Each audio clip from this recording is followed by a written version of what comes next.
Eli Freeman. Eli joined the faculty of the International IOR School of Departments of International and Comparative Labor in 2011 at Cornell after completing his PhD in sociology at the University of California, Berkeley. His primary areas of interest are China, development, education, globalization, social movements, theory, urbanizations, and work and labor. Eli currently has two major research projects, the first of which looks at states' responses to workers' unrest in China and the development of labor relations institutions. The second project is a study of Chinese urbanizations with a particular focus on access to education for rural to urban migrants. Eli is the author of a book published by Cornell University Press in 2014, Insurgency Trap, Labor Politics is in Post-Socialist China. Thank you. Please welcome Eli, please. Thank you. I would also really like to thank all of the organizers. This is a great event. Glad that Lou was able to join us remotely. So I'm going to be, my talk is a little unusual. First of all, I'm going to stand up here so I can work the slides, and I'm going to be doing sort of an unusual talk. It's not exactly a book talk, but I'm going to be talking about this book, China on Strike, which is a translation of a Chinese book that I co-edited with a woman named Zhongjin Li, who's a graduate student at the University of Massachusetts. And so that's what I'm going to be talking about today. So this is, China on Strike is an unusual book. And so this is going to be an unusual sort of a book talk. And it's unusual for a number of reasons. First of all, because I'm not the author. I didn't write it. And I don't want to sort of claim any credit for it. The other thing about it is all the proceeds of the book are going to support the collective of labor activists who wrote the original version of it. So what I'm going to be doing in this talk is doing four things. First, I'm going to give a little bit of background on expansive worker unrests that we've already heard a little bit about from Lou, and just sort of some background about what's happening in China in general. I'm going to talk about the process and the motivation of the translation of the book, which I think in and of itself is a pretty interesting process, how it ended up in English. Third, I'm going to bring out some key themes from the book. And then finally, I'm going to provide a little bit of an analysis of some of the themes that we see in the book, which I derive from the book that I did write, which Winnie just mentioned, which came out in 2014, called Insurgency Trap. And I'm basically going to be asking the question, what are the political implications of all of these strikes that are happening in China today? Okay, so let's first begin with this question of expansive worker unrest in China. Talk a little bit about the quantity as well as the quality. So here we see a slide which indicates growing labor unrest. The blue line represents the total cases settled by labor dispute and arbitration committees. Okay, now this does not actually represent strikes or protests or anything like that. These are officially mediated disputes in China. So this is an indicator of unrest, but it is not an actual measure of unrest. And this is because we have no idea how many strikes there are in China, because the Chinese government won't tell us, right? For a while, until 2005, they released the number of what they call mass incidents, which is a protest involving 25 or more people. The numbers kept going up, and presumably it got too embarrassing, so they stopped releasing those numbers. You can get some numbers on strikes from China Labour Bulletin, which is an NGO based in Hong Kong, and they try to collect total numbers of strikes based on collecting information from the internet, right? So they're going on to WeChat and to Weibo, which is a like Chinese version of Twitter, and they try to see when people post pictures of workers on strike, or sometimes workers post their demands online, things like this. And they try to collect those together and get a sense about how many strikes there are. I think that it's interesting. You can get a lot of interesting stories that come from it. I think as a social scientist, I don't think it's a reliable number, right? It's because this is not going to capture all of the strikes in China. I think you see a huge, if you look at China Labour Bulletin's number, you see a major increase from 2011 till the present. I think that's a better measure of the expansion of digital technology than it is of actually growing labor unrest. So I think a grain of salt is worth considering when looking at those numbers. That being said, we do see that the number of officially mediated labor disputes are increasing quite dramatically, and so this poses a real political problem for the Chinese state. The question I try to answer in my own book is how is it that the Chinese state tries to respond to growing labor unrest within the political constraints that exist, most importantly, the All China Federation of Trade Unions' monopoly on the representation of the working class. And this is a union that is not actually interested in the interests of the working class, so it creates something of a tension. Okay, a little bit about the quality, sort of basic dynamics about labor protests. And I have to keep this pretty brief. These are just pictures from assorted strikes. The one in the upper left-hand corner is from a strike that Lou mentioned, the famous Nanhai Honda strike, which took place in 2010. The first thing to note about labor protests in China is that you should think of it as an insurgency rather than a social movement, right? China does not have a labor movement. A labor movement suggests that you have workers that are consistently organizing, consistently demonstrating in public. They have sustainable forms of organization that are posing demands, both economic and political in nature, oriented at employers, oriented at the state, right? That's a labor movement. And China does not have that. China has a huge amount of labor unrest, but it continues to be contained in terms of space. It doesn't extend typically beyond a particular workplace, and dramatically constrained in terms of the temporal aspects. You have workers that are organizing for one particular incident. Once that incident has been resolved, whatever sort of proto forms of organization they had, anytime you're going to organize a strike, you need some form of organization, right? But whatever kinds of organization they might have built up during the course of the strike dissipates very quickly. It's a theme that you see time and time again here in China on strike. Okay, so this is what I and others have referred to as a worker insurgency rather than a labor movement. Some of the grievances that they have, nothing of surprise here. Their wages are too low, right? They don't get paid on time. Oftentimes their social insurance doesn't get paid. They also have other kinds of grievances that are maybe a little bit, we would expect less. A lot of the migrant workers are housed in on-site dormitories, and so oftentimes the living conditions or the food can be a source of strikes because they're being fed basically garbage. Something we see a number of times in this book is that workers are discovering insects in their food, or the food is rotting, or things like this. So this can be a source of conflict as well. The tactics that workers use. Usually workers don't just go on strike. That's not the first step, and this shouldn't come as a surprise, right?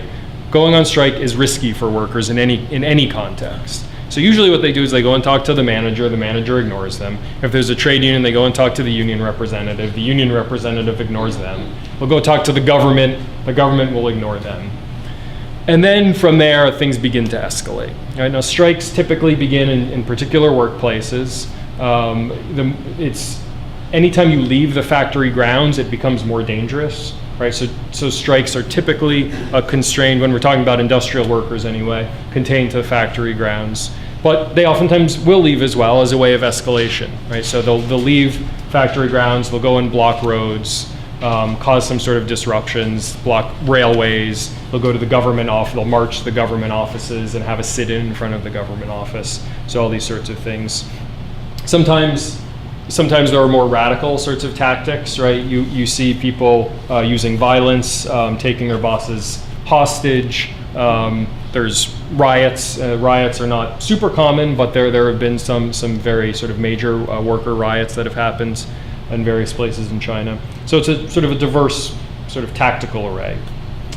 I'm not going to say too much about the industries, but aside from the fact that strikes have spread out of manufacturing. If you look 10 years ago, most of the strikes are happening in manufacturing. One of the distinctive things over the past 10 years is that we now see strikes that are widespread in the service sector. I've been studying sanitation workers as well as taxi drivers. Taxi drivers have been going on strike in China for a long time. With the introduction of Uber and Didi, which is the Chinese version of Uber, there have been even more militant and oftentimes sort of violent strikes.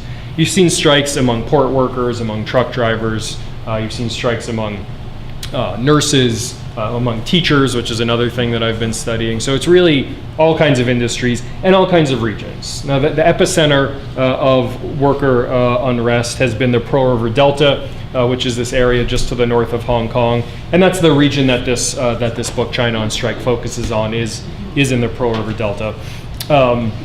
But one of the notable things over the last 10 years is you now see strikes all over China, right? As industry has shifted inland, so has conflict. Okay, so I think that this book's focus on the Pearl River Delta region makes sense because this is the place that has attracted the most capital. It's attracted the most sort of factories. This has become the sort of the workplace of the world. There's already a process of deindustrialization, and in fact, the group that wrote China on Strike has a follow-up book that we're now translating into English, which is on labor struggles around factory closures. So this whole process of industrialization and deindustrialization has really accelerated, right? It's sort of a lifespan of about 30 years, and they're already in a process of deindustrialization, at least in certain industries. So, you know, the bottom line is that I think China's a super interesting place for people who are interested in labor struggles, certainly. But China is also the world's center of capitalist expansion, right? It's been growing the most quickly, it's been attracting the most capital. And so if we're interested in the sort of the dynamics of capitalist, the politics of capitalist development, I think that China is a super interesting place. And of course, what happens in China has a major effect globally at this point. Okay, a little bit about the process of the translation of this book. To begin with, it's very, very difficult to pin down an author. So the person's name who is on the front of the book is Hao Ren, which is a pseudonym. But basically, there is a loosely organized group of activists that is in Guangdong province in southern China, mostly in Shenzhen. It's a group of people some of whom are former students who went to work in factories. They sort of had some interaction with Marxist theory in school, with actual Marxist theory, not the government's version of Marxism. Everyone has to take Marxist classes, by the way, but usually it's like, you know, catechism or something. It's not very interesting.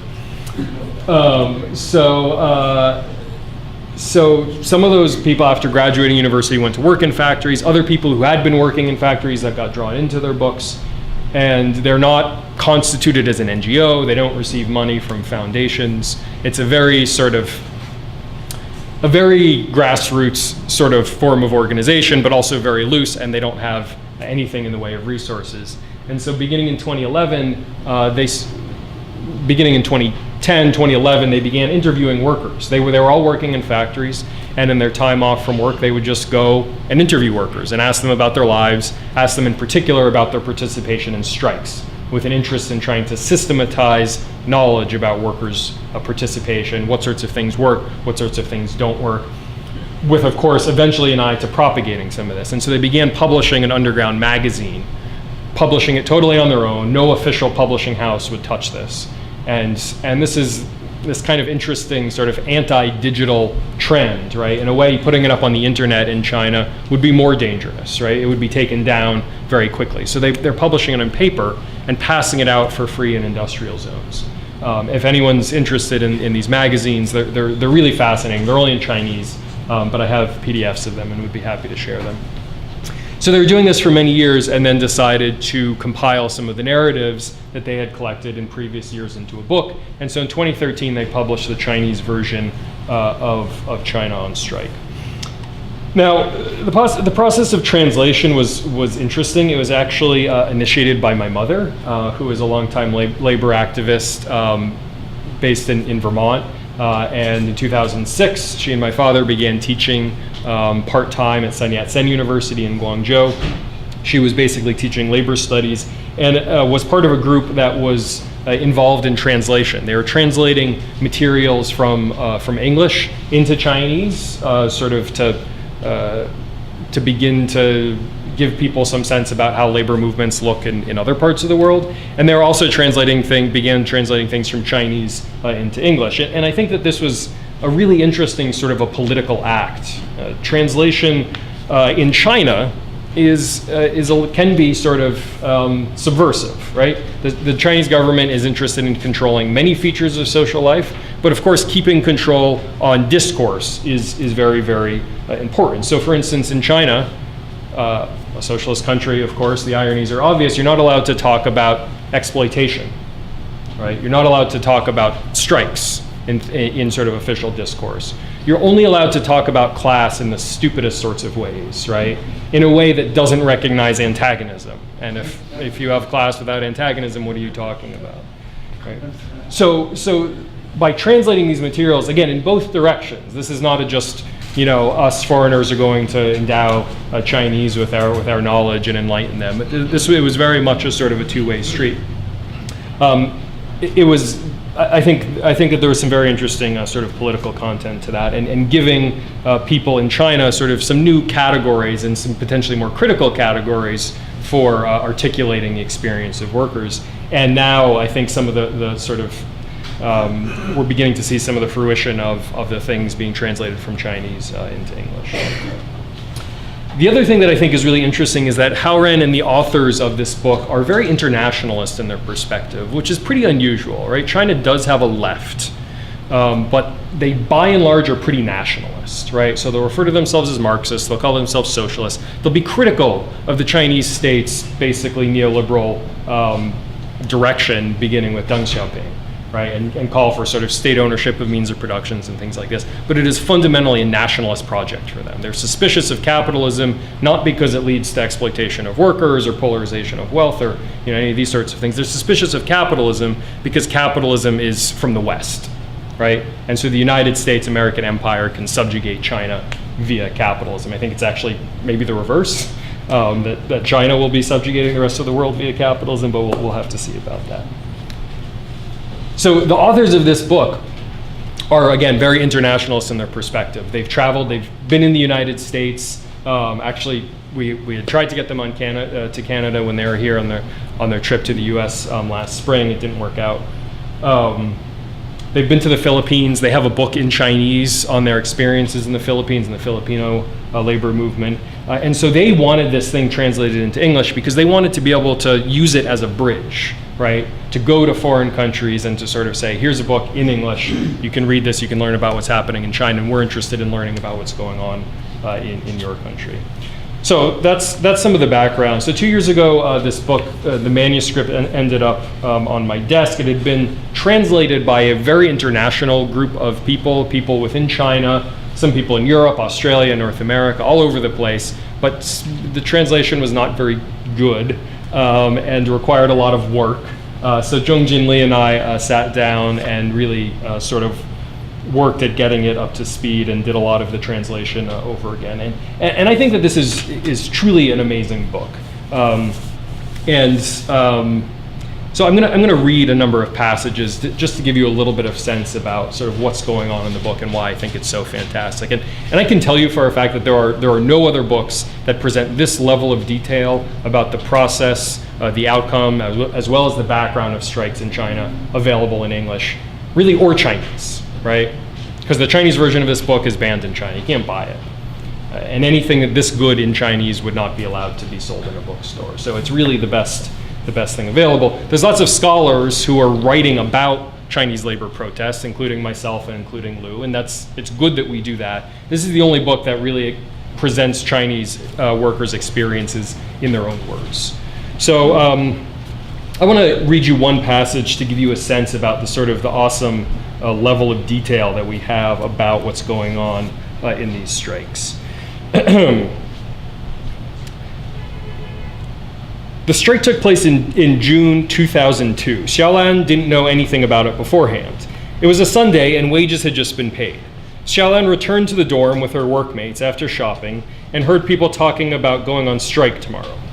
She was suspicious about the credibility of this information because it was not rare to hear plans for strikes in this factory, especially when there's a lot of overtime and people were exhausted. However, usually it turned out to be nothing more than idle talk without any real action. Nevertheless, Xiaolan still felt somehow excited. The following day, she was looking down from her dorm room and noticed that many people had gathered by the basketball court. She now became more excited, given that she was quite dissatisfied and exhausted after a lot of overtime work. This time, words became reality. Xiaolan recalled that the dorms at that time had no hot water. Workers had to fetch hot water on the 3rd floor, and the whole dorm building had 9 floors, so going up and down stairs was exhausting. However, it was the lack of wage hikes that directly triggered workers' anger. The wage increases were differentiated according to job positions. Moreover, the pay increased too slowly, much more slowly than the rising cost of living. In the previous 6 months, wages had either not increased at all or had only gone up by half a yuan per hour. The strike was initiated by machinists in the machine shops. Later, some line assistants were also very active. They were paid 1,100 to 1,200 yuan per month, higher than the unskilled workers, but not by much. Their overtime rate was the same as the one paid to the unskilled workers. The only difference was the basic wage.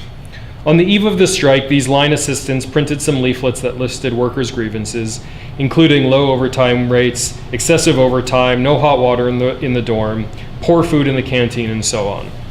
All of these issues were near and dear to the workers' hearts. They distributed these leaflets to every dorm and encouraged others to strike. Okay, the factory had staggered schedules for workers to arrive in the morning, with groups arriving at 7 a.m., 7:30, and 8 a.m. On the day of the strike, Xiaolan was scheduled to start work at 7:30 a.m.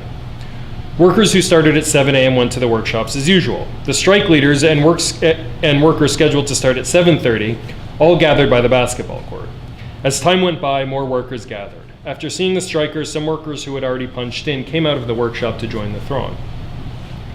At that moment, a large number of workers started to march on the road, which was immediately full of workers wearing the same outfits.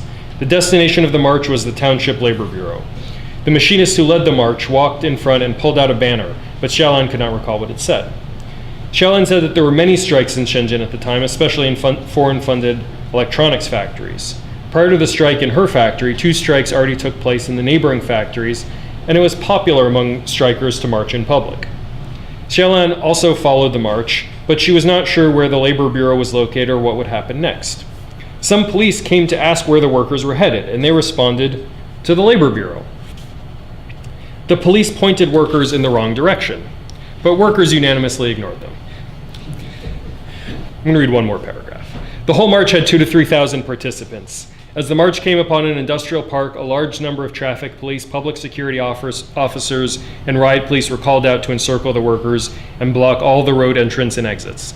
Workers started to consider how to break the blockade and shouted, "Charge this way!" Other workers joined in trying to break the police cordon, but ultimately they failed. One female worker was shoved to the sidewalk and asked the police to send her to the hospital and to apologize. Otherwise, she would refuse to stand up. Workers were inspired and gathered to support her. Though the situation looked unstable, there were only minor physical altercations. So again, this sort of extreme level of detail, which is really interesting, sort of the blow-by-blow about how these strikes are organized, is very difficult to come by. And so this is, I think, that's the single most interesting thing about this book. The book is also didactic in nature.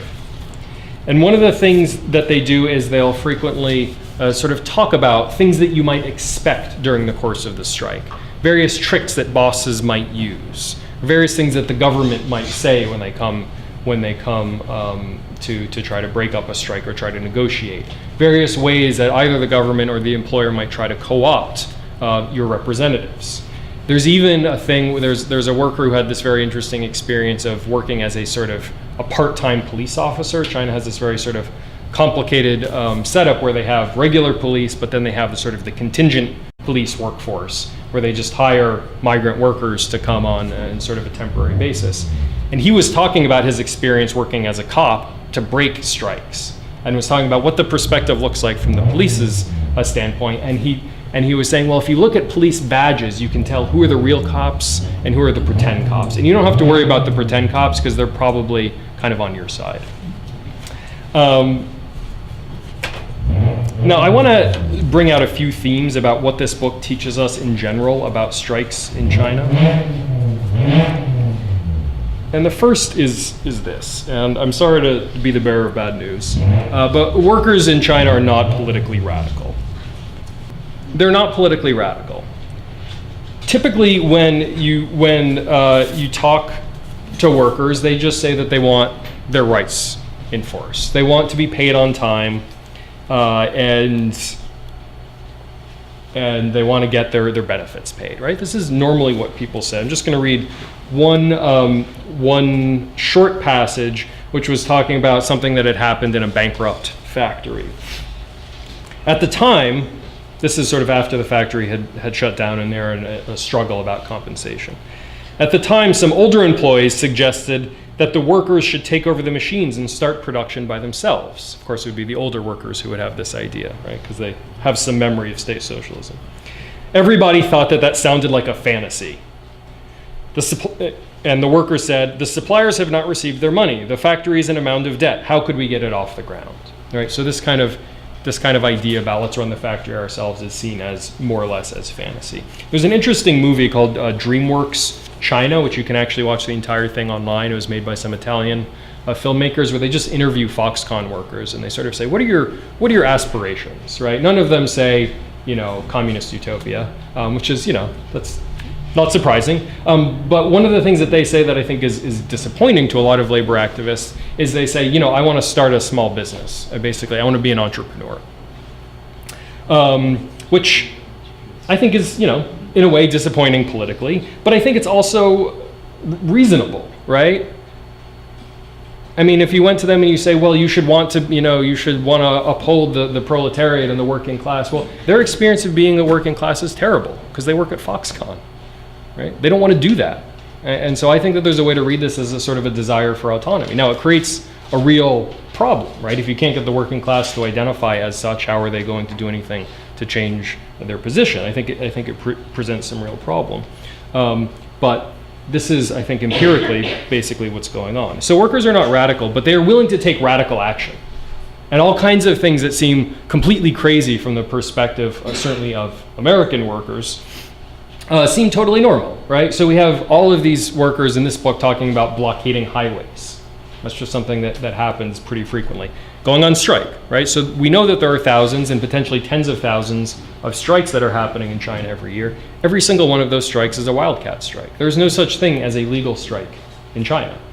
This is the kind of thing that in most countries workers are not willing to do. So workers aren't demanding anything radical. Mostly they're just interested in having their rights enforced and oftentimes negotiating collectively, but it is important to note that a system of industrial relations is not emerging in China. And I think largely it's because you have a political system that's incapable of systematically incorporating subordinate class interests, right? The Communist Party excludes the working class on a systematic basis. This, I think, is silly, because this is something that the Chinese government should really be begging workers for. Please engage in collective bargaining, right? Figure out a way to have sort of rationalized mechanisms for negotiating conflicts of interest between labor and capital. But in China, it's seen as very politically sensitive. The state-run union has, my book mostly focuses on this question, unable to effectively institutionalize collective bargaining systems. They go in, they'll negotiate contracts in certain industries, auto being one of them, but they're rarely enforced. And they're unenforced because workers are completely atomized. You don't have any collective force at the point of production that has the interest and the capacity in enforcing these agreements, right? So you just have these things that are on paper, and there's a million examples that I could give you of all of that. That being said, you do see some bottom-up pressure, right? Workers are going on strike, and typically when they go on strike, they'll want to negotiate, right? So you see this kind of incipient sort of movements in that sorts of directions. But it remains totally ad hoc. There's no process of institutionalized learning.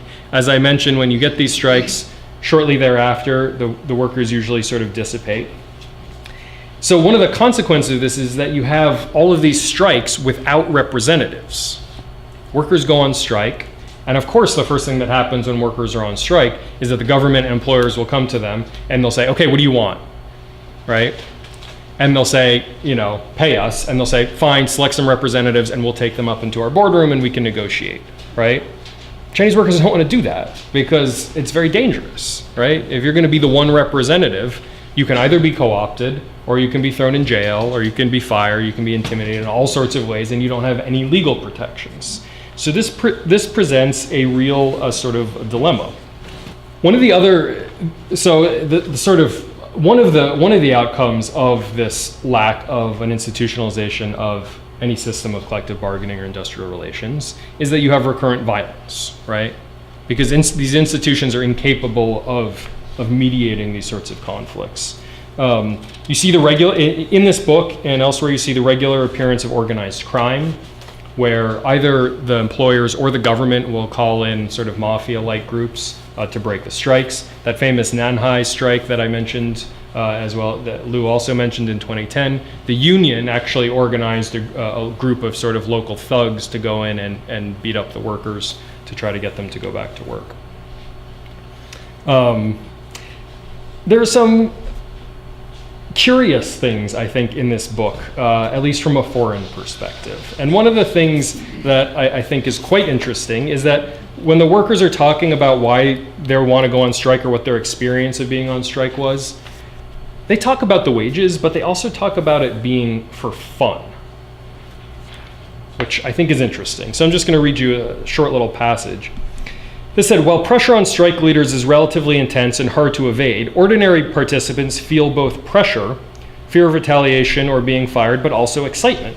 Suddenly they are rid of the daily drudgery, restraint, and humiliation, and by causing some trouble for their oppressors, the thrill of revenge and a rebellious spirit spontaneously arises, although they may feel to some degree that one should not take part in making trouble. In addition, they get the chance to relax physically and mentally. And this was the thing that a lot of these workers talk about. They say, we went on strike and it was fun, and we went to the park, and that's something that we never get to do. So, I don't think that should be sort of minimized. This is what workers are saying about their experience in strikes, and I think that it's pretty interesting. Another thing is that workers, they're striking for fun, and then the second point that I think is sort of curious is this strike and run. So one of the things that a lot of these the leaders of strike say is that as soon as the strike was over, I left. And this is common, where you have workers who've already decided to leave. So in essence, they have nothing to leave. They have nothing to lose. They're going to be fired, and that's fine with them. They lead the strike, and it's sort of their parting gift to their workmates. I mean, in a way, I think it's pretty touching. But it's also an indication of this total failure to institutionalize a system of collective bargaining, a failure to institutionalize or to build power for a labor movement. Right? If every time you develop these kind of organic leaders and they leave as soon as it's over, you're not building sort of sustainable power. And so I think it presents some problems. I'm going to just say now a few things about the political implications of this sort of scenario that I've explained to you. The first is that my explanation for why you have this increasing level of labor conflict in China I sort of look from 2002 to 2012, right? You see this huge increase in the number of labor conflicts in China, which is a little bit curious because at precisely the same time, the central government seems to be moving in this generally pro-labor direction. They're passing all of these labor laws which seem to benefit workers. There's increasing social spending in all sorts of ways. So it's sort of curious that you continue to see this growth in labor conflict. But the basic problem underlying this is that you have a legal system that is basically meaningless, right? You have all of these laws that get passed. When you get down to the local level, they're not enforced. And as I said before, this is not a problem that's sort of unique to China, right? Labor laws in all kinds of countries don't go enforced. The United States, there's sort of widespread wage theft and all kinds of, maybe even in Canada you guys have this, I don't know. The problem is that places in many countries around the world, you want to get collective bargaining agreements enforced, you want to get laws enforced, well, you need a union. You need people there who have an interest in enforcing this. And China doesn't have this. And the Chinese state is unwilling to consider the emergence of independent trade unions because they believe that independent trade unions pose an existential threat to the Communist Party. I don't think that that's the case. I mean, I think you could have independent trade unions in China tomorrow and they would be pretty obedient. But they're afraid of things. The consequence of that is that in order for workers to have their rights enforced, and again, their rights on paper have continued to get better and better. In order to have those rights enforced, they can't go to the union, they can't go to the government, the employer's going to ignore them. The only way they can get them enforced is to go on strike, right? Is to cut off production, is to go block roads. And they're very clear on this, and you talk to workers and they understand. There's this kind of cliche you hear Chinese workers say all the time, which is that If you create a small disturbance, you'll get a small resolution. If you create a big disturbance, you'll get a big resolution. If you create no disturbance, you will get no resolution. But I also think it's important, and this is maybe me sort of throwing a little bit of cold water, because I think a lot of times foreigners hear about the huge number of strikes in China, and it's very exciting, right? Because it kind of reminds us of our past. It gives us some hope of sort of, revolutionary upsurge elsewhere. Unfortunately, I don't see that happening just yet, right? I think that this high levels of labor unrest in China, for right now, they don't threaten state power. The state has an unbelievable capacity to maintain the cellularity of this protest, to keep it confined to individual workplaces through both coercive and non-coercive means, right? They'll come in and they'll negotiate, they'll give workers some sort of settlement, but it's always backed up, of course, with the threat of coercion and throwing people in jail. So while they've been able to prevent the emergence of a labor movement, the state does not have the capacity to prevent labor unrest from emerging in the first place. So this is a situation that I call in my book insurgency trap, right? The state has prevented itself, has deprived itself of the institutional machinery that might be able to eliminate this labor unrest in the first place. So it can't get rid of the unrest, but it can prevent that unrest from turning into a labor movement. So you're kind of in this limbo period in China. So this book, China on Strike, details this growing labor unrest. I think it's very interesting. I think it's politically important. I think that the state has had to make major adjustments. But it is not, in my view, evidence of an emergent political force, right? That is sort of a potent political force in China just yet. Which is maybe not the end of the world, because what the book does show is that workers are responding to this pretty brutal form of exploitation that has been ushered into China under sort of neoliberal capitalist reforms. They've also been responding to this political exclusion by sort of demanding some sort of a say, at least in the workplace, if not in politics at the national level. And I think that this will to resist, it might not be transformative, even sort of in and of its own, but that it must be sort of an essential foundation of constructing any broader counter-hegemonic politics. So I'll leave it at that. Thank you.